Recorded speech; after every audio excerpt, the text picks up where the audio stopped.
ஆண்டவருடைய கண்கள் அவருடைய கிருபை நம்மை தேடி வந்திருக்கிறது என்று சொன்னார்.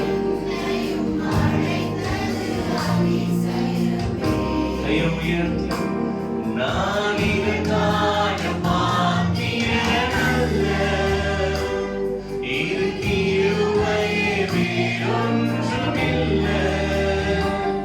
நான் இதற்காக மாத்தியனல்ல, இது கிருபையே உயர்த்தி சொல்லுவோம்.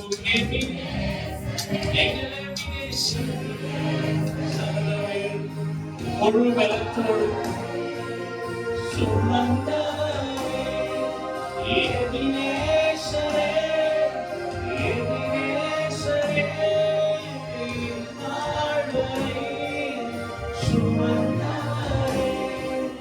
நன்றி நன்றி நன்றி